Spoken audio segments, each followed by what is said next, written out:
بسم اللہ الرحمن الرحیم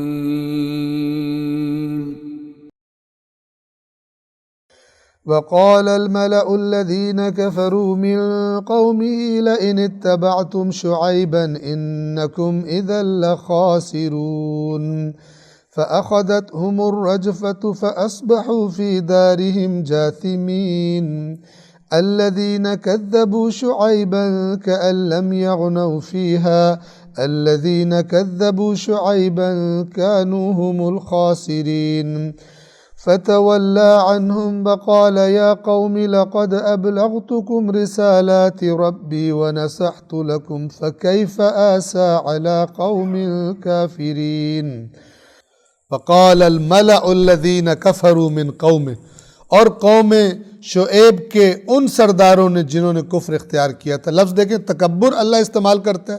تکبر اختیار کیا اور کفر اختیار کیا. جنہوں نے وہ سردار کہنے لگے لَإِنِ اتَّبَعْتُمْ شُعَيْبًا. اب یہ دھمکی کا انداز ہے، یعنی حضرت شعیب کے جو ماننے والے تھے ان سے خطاب کرتے ہیں.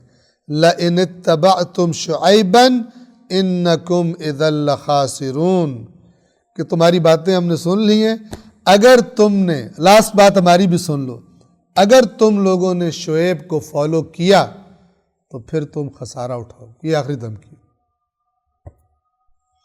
یہ ہم تم پر واضح کر رہے ہیں کہ اگر تم نے شعیب کی پیروی کی تو یقیناً بہت بڑا نقصان اٹھاؤ گے، سب کچھ تمہارا چلا جائے گا، خسارے میں پڑ جاؤ گے. اب دھمکیاں یہ دے رہے تھے اور انجام کیا ہوا؟ آیت نمبر 91 میں اللہ فرماتا ہے فَأَخَذَتْهُمُ الرَّجْفَةُ، ایک زلزلے نے ان کو آ کر اپنی گرفت میں لے لیا. ہوا کیا تھا؟ حضرت شعیب اور ان کے ماننے والوں کو اللہ نے حکم دیا کہ تم اس بستی سے نکل جاؤ، تمہیں نجات دے دیں گے ہم، اور یہ جو دھمکیاں دے رہے ہیں اور سارا کچھ کہہ رہے ہیں کہ ہم یہ کر دیں گے وہ کر دیں گے، ان کے ساتھ ہم نمٹ لیں گے. فَأَخَذَتْهُمُ الرَّجْفَةُ، چنانچہ زلزلے نے انہیں آ لیا. فَأَصْبَحُوا فِي دَارِهِمْ جَاثِمِينَ، اور وہ اپنے گھروں میں اوندھے پڑے رہ گئے، یعنی سیدھے ہونے کی مہلت نہ ملی، الٹ کر وہاں پر پڑے رہ گئے. پھر خداوند عالم فرماتا ہے آیت نمبر 92 میں الَّذِينَ كَذَّبُوا شُعَيْبًا كَأَن لَّمْ يَغْنَوْا فِيهَا. بہت زبردست تعبیر ہے، عربی زبان کو پوری طرح اس میں اردو میں لے کے آنا مشکل ہوتا ہے. آپ نے دیکھا وہ دھمکی دے رہے تھے کہ اگر تم نے شعیب کی فالوئنگ نہ چھوڑی، اس کی پیروی کی تو تمہارا کچھ نہیں بچنے والا. یہ سارے طاقتور مل کے دھمکی دے رہے ہیں. اور کچھ دیر کے بعد اللہ کہہ رہے ہیں وہ لوگ جنہوں نے شعیب کو جھٹلایا گویا ان بستیوں میں کبھی آباد ہی نہیں تھے. یعنی ان بستیوں کو کوئی دیکھتا تو اس نے سنا ہوتا کہ اتنی طاقتور قوم یہاں پر آباد تھی، اتنی ترقی یافتہ اور اتنے چلاک اور تیز، تو وہ جب دیکھنے کے لیے آتا اس بستی کو تو کہتا یہاں پہ تو لگتا ہے کوئی رہا ہی نہیں ہے. الذین کذبوا شعیبا کأن لم یغنوا فیہا، جنہوں نے، وہ لوگ جنہوں نے شعیب کو جھٹلایا تھا گویا وہ کبھی آباد ہی نہیں تھے، ایسا کر دیا ہم نے.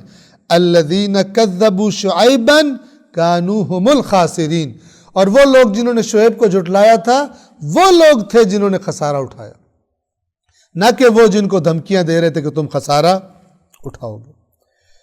93 نمبر آیت فَتَوَلَّى عَنْهُمْ، اور حضرت شعیب رخ پھیر کر نکل آئے وہاں سے. وقال، اور کہنے لگے یا قومی، جیسے حضرت صالح نے کہا تھا کہ تمہیں نصیحت کرنے والے پسند ہی نہیں، میں نے تو تمہیں نصیحت کی، خیر خواہی کی، لیکن تمہیں نصیحت کرنے والے اچھے نہیں لگتے. تو یہاں پر ان کے حضرت شعیب کے کیا الفاظ ہیں؟ یا قومی لقد ابلغتکم رسالات ربی، بے شک میں نے تو اپنے رب کے پیغام تم تک پہنچائے. ونصحت لکم، اور تمہیں نصیحت کی، یعنی تمہاری خیر خواہی کی. یہ سب کرنے کے بعد اب جو تمہارا یہ انجام ہو رہا ہے تو میں افسوس کیوں کروں. فَكَيْفَ آسَى عَلَىٰ قَوْمٍ كَافِرِينَ، تو میں ایک ایسی قوم پر جنہوں نے جان بوجھ کر باتیں جان کر بھی انکار کر دیا ہے، میں ان پر کیوں رنج و غم کروں. یعنی ظاہر بات ہے ایک نیچرل اداسی تو تھی، بالآخر اسی قوم کا حصہ تھے اور وہ ساری تباہ ہو گئی، لیکن کہہ رہے ہیں کہ میں اب کس بات کا افسوس کروں تم پر، تمہیں میں نے ساری تصویر دکھا دی تھی، لیکن تم اپنے تکبر میں اور اپنے کفر میں اور اپنی بےایمانیوں میں اتنے مست تھے، اپنے سے زیادہ کسی کو سمجھدار نہیں سمجھتے تھے۔ اب جو نتیجہ یہ نکلا ہے جو میں تمہیں بتا چکا تھا، اب میں کس پر افسوس کروں، کیونکہ ساری باتیں تم پر کلیئر تھی۔ صدق اللہ العلی العظیم۔